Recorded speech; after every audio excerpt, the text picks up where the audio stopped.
गुरुर्ब्रह्मा गुरुर्विष्णू गुरुर्देवो महेश्वरा गुरुर साक्षात परब्रह्म तस्मै श्री गुरुवे नमः। तुम्हा सर्वांना गुरुपौर्णिमेच्या खूप खूप शुभेच्छा। नमस्कार। तुम्हा सर्वांचा आजचा दिवस खूप सुखाचा, समाधानाचा आणि आनंदाचा जावो हीच देवासमोर प्रार्थना करून नवीन एका व्हिडिओला सुरुवात करते। वार गुरुवार 10 जुलै या दिवशी आलेली आहे गुरुपौर्णिमा। यावर्षी गुरुपौर्णिमेला अतिशय दुर्मिळ योग निर्माण झालेला आहे। गुरुवार हा गुरूंना समर्पित असणारा दिवस आहे आणि याच दिवशी गुरुपौर्णिमा आलेली आहे, म्हणून या दिवशी तुम्ही जास्तीत जास्त सेवा केल्यास तुम्हाला त्याचा निश्चितच लाभ मिळेल। गुरुपौर्णिमा म्हणजे काय, तर या दिवशी आपण गुरूंचे पूजन केल्याने आध्यात्मिक प्रगती होते, ज्ञान मिळते। या दिवशी गुरूंचा आशीर्वाद घेतल्याने आयुष्यातील सर्व अडचणी सहजच दूर होतात आणि योग्य मार्गावर चालण्यास मदत मिळते। तसेच या दिवशी पौर्णिमेच्या दिवशी सत्यनारायण पूजा देखील केली जाते, त्यामुळे आपल्या घरात सुख शांती नांदते। आषाढ महिन्यातील गुरुपौर्णिमेला व्रत करणे अत्यंत शुभ मानले जाते। या दिवशी घरातील महिलांनी काही व्रत उपासना केल्या तर तिच्या मुलाच्या आयुष्यातील सर्व अडचणी सहजच दूर होतात। त्याचप्रमाणे या दिवशी दान केल्याने कुंडलीतील ग्रहदोष, पितृदोष दूर होतात। गुरुपौर्णिमेच्या दिवशी आपल्या गुरूंना भेटून त्यांचे आशीर्वाद घ्यावेत किंवा गुरूंना स्मरण करून त्यांचे आशीर्वाद आपल्याला मिळवता येते। ज्या व्यक्तीला गुरूंचा आशीर्वाद लाभतो त्याला त्याच्या आयुष्यात कधीही काहीही कमी पडत नाही। गुरुचरित्राच्या ग्रंथामध्ये सांगितलेले आहे की एक वेळेस देव कोपला तरीही चालेल, पण गुरु कोपला नाही पाहिजे। देव कोपला तर गुरु वाचू शकतो, पण गुरु कोपला तर देव वाचू शकत नाही। म्हणूनच गुरूंचा वरद हस्त आपल्यावरती असणे खूप आवश्यक आहे। गुरु हे ज्ञानाचे अथांग सागर आहे। गुरुमुळे आपल्याला ज्ञान मिळते, योग्य मार्ग मिळतो, त्यामुळे आपल्या आयुष्यातील सर्व अडचणी सहजच दूर होतात। पौर्णिमेच्या दिवशी लक्ष्मी माता पृथ्वीवर भ्रमण करत असते आणि तिची सेवा उपासना करणाऱ्यांना ती धनधान्य संपत्ती प्रदान करते। धार्मिकदृष्ट्या हा दिवस अत्यंत महत्त्वाचा असल्यामुळे या दिवशी काही प्रभावी उपाय, काही सेवा देखील केल्या जातात। आज या व्हिडिओमध्ये मी तुम्हाला उद्या गुरुपौर्णिमेला काय करायचे आहे ते सांगणार आहे, तर खूप महत्त्वाचे हे काम नक्की करा। आषाढ महिन्यात येणाऱ्या या पौर्णिमेला गुरुपौर्णिमा असे म्हणतात। या गुरुपौर्णिमेचा प्रारंभ 9 जुलैला रात्री 1:36 सुरू होणार असून 10 जुलैला रात्री 2:06 समाप्ती होणार आहे। उदय तिथीनुसार गुरुपौर्णिमा ही 10 जुलैला म्हणजेच गुरुवारी साजरी केली जाणार आहे। गुरुपौर्णिमा म्हणजे आपल्या गुरूंप्रती कृतज्ञता व्यक्त करण्याचा दिवस।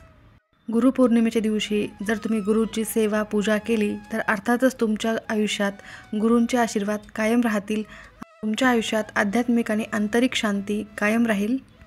म्हणूनच मानवी जीवनात गुरुचे स्थान खूप महत्त्वाचे आहे। आपले गुरु कोण, तर आपले आई वडील, शिक्षक आणि ज्यांच्या कोणाकडून आपण ज्ञान प्राप्त झाले, दीक्षा प्राप्त झाली तर ते आपले गुरु असतात।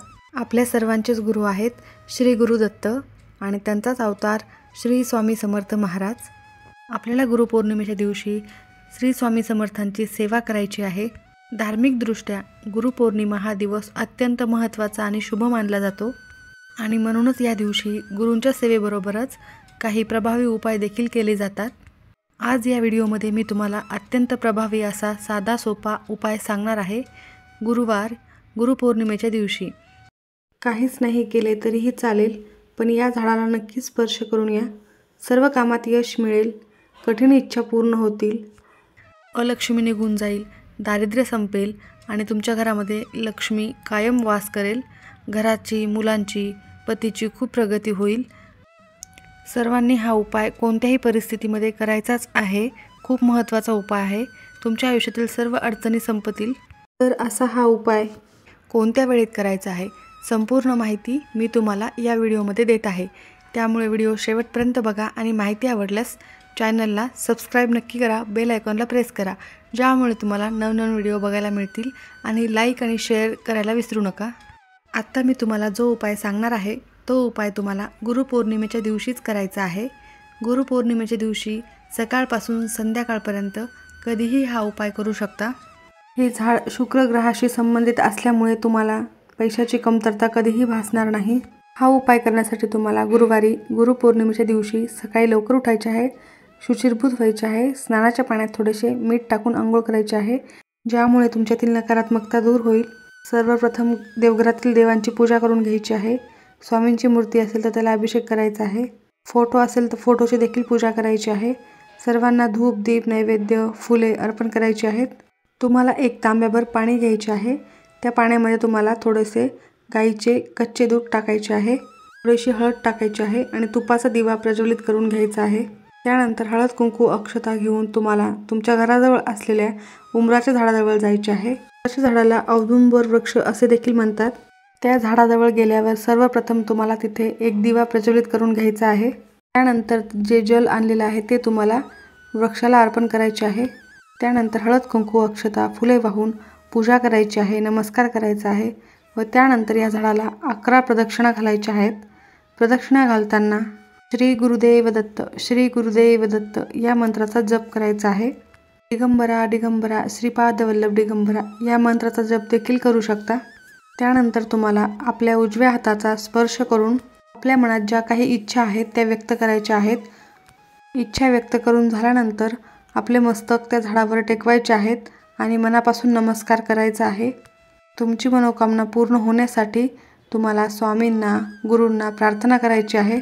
तुम्हाला तुमच्या मुलांसंबंधित काही अडचणी असतील तर तुमच्या मुलांना तुम्हाला सोबत घेऊन जायचे आहे आणि मुलांना देखील या झाडाला स्पर्श करायला लावायचा आहे.